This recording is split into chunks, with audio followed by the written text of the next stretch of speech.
Baik, kembali dalam Malaysia hari ini, itu antara pandangan ibu tentang bagaimana mengelakkan daripada anak-anak menjadi mangsa perangkap pedofil ataupun pedofilia ini.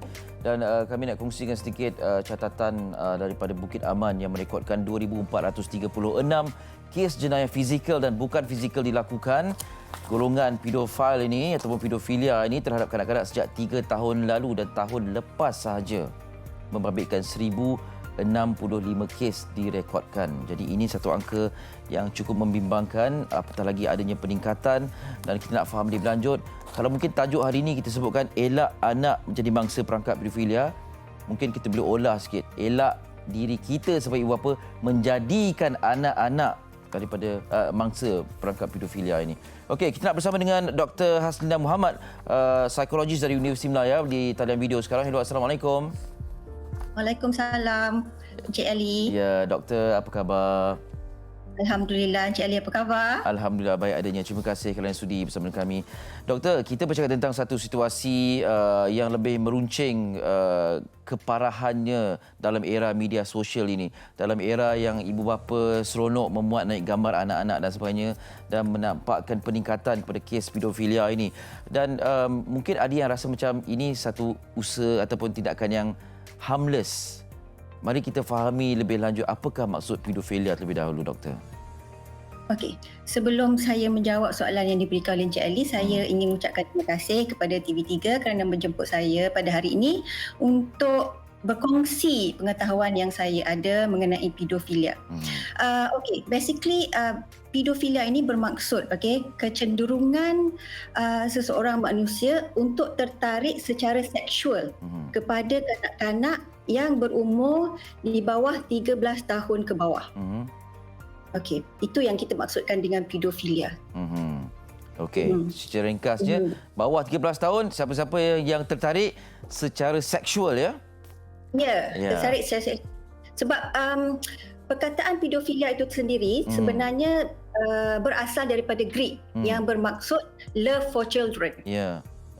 Yalah, istilah filia tu maksudnya love, kan? Ya, doktor. Okey. Kita bercakap tentang perkara ini, dan kalau kata love for children tu, kalau memuji comel dan sebagainya, sejauh mana, di manakah sempadan antara menyukai kanak-kanak kerana kecomelannya dan juga menyukai kanak-kanak atas dasar seksual? Kanak-kanak ni merupakan memang secara naturalnya kita akan tertarik sebagai manusia, kita akan tertarik kepada benda-benda yang comel, benda-benda yang cantik. Tapi itu tidak menjadikan kita sebagai seorang pedofilia. Untuk mengklasifikasikan seseorang itu sebagai pedofilia, itu salah satu kriteria yang perlu ada adalah mempunyai fantasi seksual terhadap kanak-kanak tersebut. Yang fantasi itu yang tidak dapat seseorang itu kita katakan dia tidak dapat melawan fantasi tersebut. Fantasi seksual tersebut. Ya. Baik. Doktor, adakah kita boleh mengenal pasti seseorang yang berkecenderungan ini? Agak sukar untuk kita mengenal pasti seseorang yang kita boleh katakan sebagai pedofilia. Sebab kalau seseorang itu cuma memuji, comelnya, sungguh comel, kan, seperti itu, kita tidak boleh katakan dia sebagai seorang pedofilia. Tapi daripada kajian yang dibuat mengenai profil pedofilia, kita boleh katakan bahawa seorang pedofilia itu biasanya lelaki dewasa. Seorang lelaki dewasa yang dia punya kita kata lebih kurang yang suka kepada kecomelan seseorang kanak-kanak tersebut. Lelaki ini biasanya mempunyai sejarah di mana dia telah di-abuse secara seksual semasa kanak-kanak.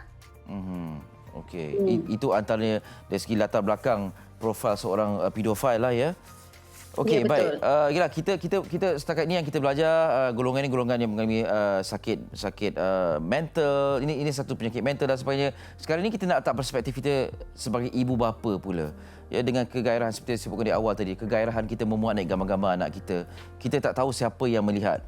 Ya, kita tak tahu siapa yang mengambil kesempatan. Jadi apa yang boleh kita lakukan, doktor?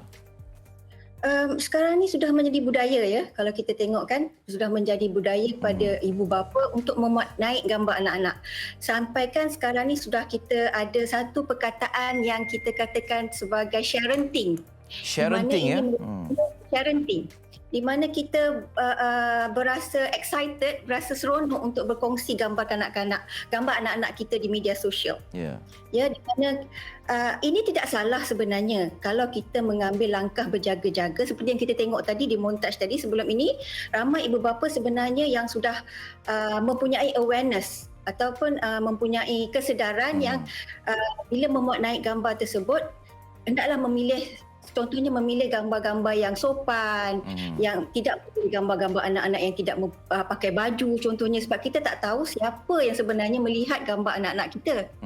Jadi kita selalu sebagai parents tak salah untuk kita berkongsi gambar anak-anak, cuma pastikan yang ianya gambar itu bersifat sopan dan tidak akan menimbulkan mana-mana rasa seksual terhadap apabila kita melihat gambar tersebut, kita tidak rasa tarikan seksual terhadap gambar. Ya, yalah, mungkin kita tak rasa perkara itu sebab kita lihat okey, anak saya cantik, anak saya comel, anak saya keletahnya menarik untuk dikongsikan.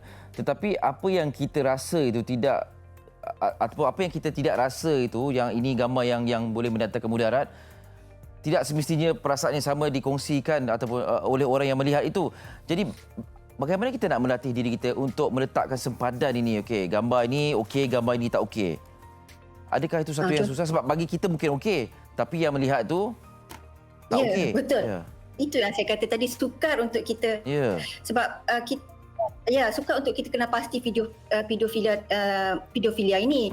Jadi kita perlu meletakkan, contohnya kalau mungkin sebelum kita letakkan gambar anak-anak kita tersebut, kita boleh tanya kepada pendapat, contohnya pendapat orang-orang di sekitaran.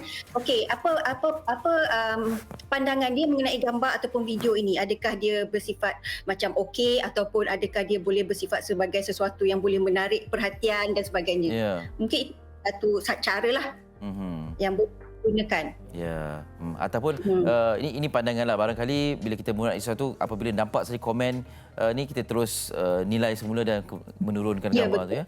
Ya, betul. Kita bercakap tentang zaman dahulu ni, segala gambar semua disimpan di dalam album gambar di rumah. Jadi dalam ruang lingkup rumah saja yang dapat tengok kan. Sekarang ni satu dunia boleh tengok gambar anak kita.